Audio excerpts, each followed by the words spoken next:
السلام عليكم. اللهم ادخلني مدخل صدق وأخرجني مخرج صدق واجعل لي من لدنك سلطانا نصيرا. عارف الإحساس اللي هو بيجيلك قبل النوم كده، لما ذكريات قديمة كده أو موقف حصل لك من سنين يزورك فجأة كده ويحرمك من النوم ومن راحة؟ احنا بنقضي سنين طويلة بنحارب أشباح الماضي، وبنسمح لأشخاص ما بقوش في حياتنا إنهم يفضلوا متحكمين في حياتنا وفي قراراتنا النهاردة. الحقيقة إن الماضي مش سجن، أنت اللي قررت تسكن فيه وتعيش فيه. والحرية مش إنك أنت تمسح الذاكرة خالص وتلغيها، الحرية إنك تغير نظرتك للحدث ده. التسامح مش ضعف أو إنك بتدي صك غفران كده للي أذوك، لا، التسامح ده هدية بتقدمها لنفسك أنت عشان تفرغ مساحة جواك كده إنك أنت تعيش عيشة تانية أجمل وأهدى بكتير من اللي فاتت. النهاردة موضوعنا إزاي نتصالح مع الماضي. التصالح مع الماضي مفتاحك للحرية الحقيقية. ناس كتير قوي فاكرة إن التصالح مع الماضي ده معناه إن إحنا ننسى أو نتناسى، وده مفهوم غلط تماما، بيخلينا نفضل كده بنلف في دايرة كده مفرغة. الماضي زي الكتاب اللي انت خلصت قرايته، انت ممكن ترجع تفتح صفحات تاني، بس عمرك ما هتقدر تغير حرف واحد في اللي اتكتب. التسامح هو القرار الشجاع انك تقفل الكتاب ده وتحطه على الرف وتبدأ تكتب في صفحة جديدة بيضة كده كلام جديد. الموضوع بيبدأ بالقبول، انك تعرف كده ان اللي حصل فعلا، وان الألم كان حقيقي، بس هو مش قدرك الأبدي. لما بتقرر تسامح، انت مش بتصلح اللي انكسر، انت بتصلح نفسك اللي اتأذت من جوه. العملية دي محتاجة شوية صبر وتدريب، لأن العقل متعود إن هو يجلد ذاتك كده أو يلوم الناس كتير. الحكاية كلها إنك تدرك إن كل شخص أذاك زمان في الماضي كان هو كمان ضحية لظروفه أو وعيه المحدود، وإنك دلوقتي كبرت ونضجت وما عدتش الشخص الضعيف اللي كان محتاج حماية. هديك مثال كده من الواقع. واحد صاحبي عاش سنين حاقد على أبوه بسبب طريقة تربيته الناشفة اللي هي خلته مهزوز في شغله وفي علاقاته وبين أصحابه وكده. فضل يحاول يثبت نفسه كده لكل الناس عشان يداري النقص ده، ولما وصل لسن 40 لقى نفسه تعبان منهك. وفي يوم قعد مع نفسه وفكر في ظروف أبوه، واكتشف إن هو كان بيتعامل معاه بنفس الطريقة اللي أبوه اتعامل بيها معاه وهو صغير.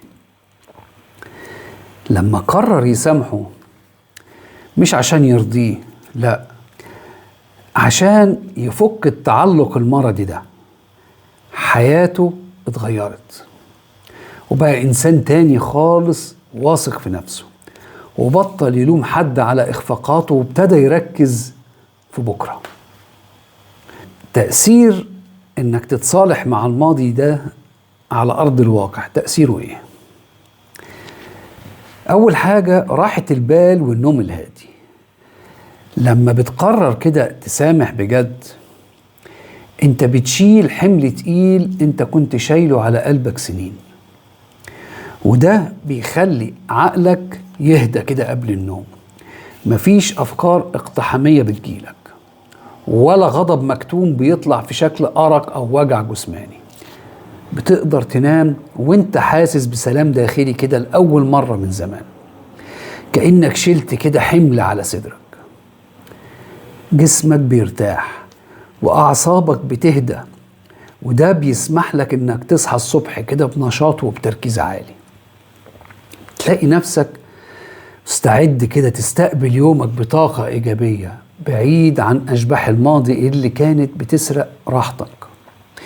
الهدوء ده بيخليك إنسان رايق، وبتقدر تاخد قراراتك بوعي، وده هو الأساس اللي يتبني عليه كل يوم جديد. تاني حاجة، علاقات صحية ومختلفة. لما بتتصالح كده مع الماضي بتبطل تطلع عقدك القديمة على الناس اللي في حياتك، وما بقتش تخاف من الغدر بنفس الدرجة. بتتعلم تحب وبتتحب من غير ما تكون دايما مستني الضربة هتجيلك منين كده من اللي قدامك، وده بيغير طبيعة علاقاتك. بتختار ناس سوية بتبني معاك مستقبل كويس بدل ما يجرجروك كده لورا، لأنك بقيت فعلا واثق في نفسك. علاقاتك بتتحول من ساحة حرب الدفاع عن النفس لمساحة دافية كده فيها تقدير واحترام متبادل. ما بقيتش محتاج حد يملالك فراغك، لأنك بقيت مكتفي بنفسك وبمصالحها، فبتقدر تدي مشاعر حقيقية. لما بتسامح بتجذب لحياتك ناس صافية هادية بيشوفوا فيك الإنسان الناضج اللي اتعلم من دروسه. دي نقلة بتخلي علاقاتك كلها قايمة على الوعي. ثالث حاجة، زيادة الإنتاجية والتركيز. تخيل كده كمية الطاقة اللي انت كنت بتضيعها في التفكير في ليه عملوا فيا كده مثلا. الطاقة دي دلوقتي بقت ملكك، بتقدر تستثمر كل ذرة تركيز في شغلك، في هواياتك، في تطوير نفسك ومهاراتك اللي هي كانت مركونة بسبب الوجع، بدل ما كنت مشغول كده في الماضي واللي بيحصل في الماضي. بقيت بتبني نجاحك الشخصي وبقوة، لأن عقلك بقى صافي ومركز في الفرص. الإنجاز بيبقى أسرع لأنك بتشتغل بتركيز كامل بعيد عن تشتت مشاعر الحقد والرغبة في الانتقام، وده عمل فيا ليه وأنا هوريله وأنا هسويله ولا الكلام ده. حياتك بتترتب وأولوياتك بتبقى أوضح، لأنك ما بقتش فعلا بتضيع وقت في مراجعة دفاتر قديمة ما فيهاش فايدة. النجاح بيجي لما تكون انت حاضر في لحظتك، والتصالح ده هو اللي بيخليك حاضر ومستعد تبدع. رابع حاجة، الصحة النفسية والجسدية. الغضب والحقد زي السم اللي بتشربه كده وانت مستني التاني يتأذي. ده بجد بيأثر على مناعتك وضغطك وأعصابك بشكل مباشر. لما بتسامح انت حرفيا بتخلص جسمك كده من مادة سلبية كانت بتدمر على أعضائك وبتاكل في صحتك. بتحس بنشاط وخفة في الحركة ونظرة كده تفاؤلية للحياة، لأنك شلت التقل ده من على جسمك. الضغط النفسي بيقل والجهاز العصبي بيستقر، وبتبدأ كده تلاحظ تحسن ملحوظ في صحتك العامة.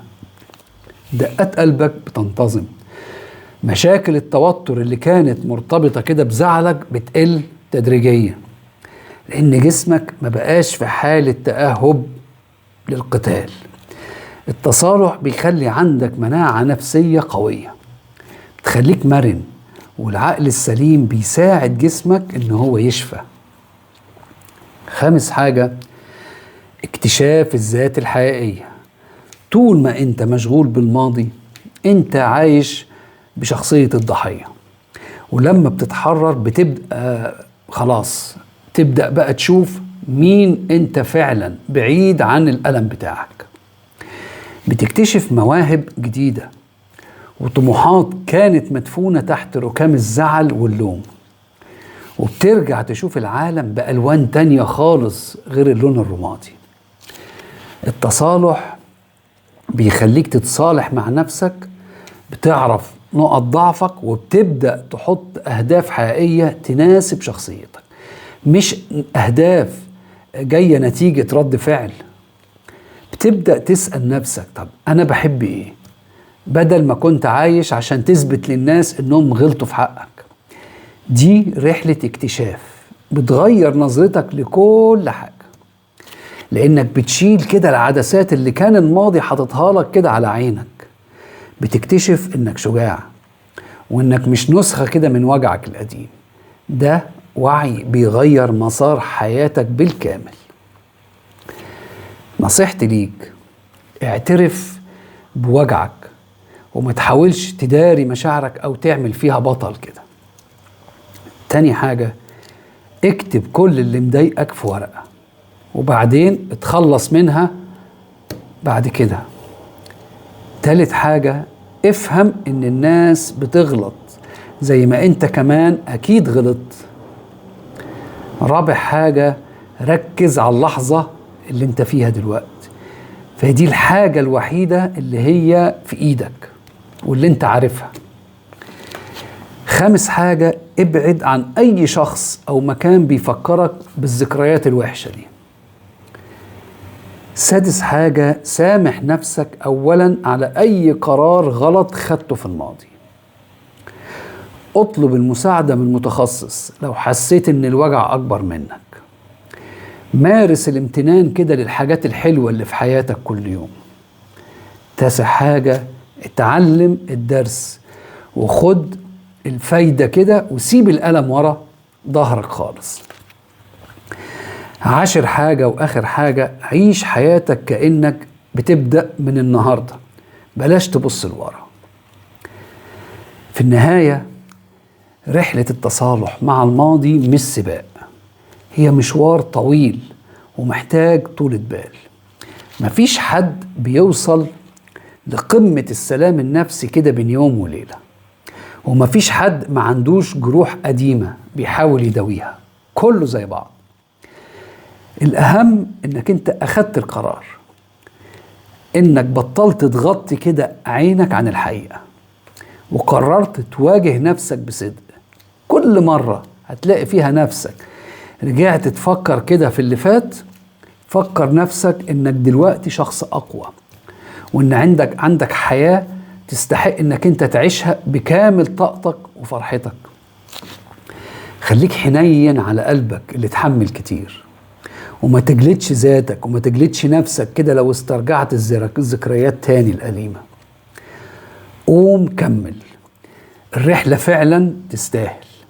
التحرر ده واقع هتعيشه وهتحسه في كل نفس دخل وخرج منك لما تقرر بجد انك انت تستحق السعادة دي. ابدأ من النهاردة بكلمة طيبة كده لنفسك وابتسامة كده لمرايتك، واوعدك ان بكرة هيكون اهدى بكتير. انت في النهاية بطل قصتك، وانت اللي بايدك تنهي فصل الحزن ده وتبدأ فصل الفرح والحرية والراحة ان شاء الله. اتصالحوا مع الماضي. تحياتي لكم ونشوفكم في فيديو جديد ان شاء الله.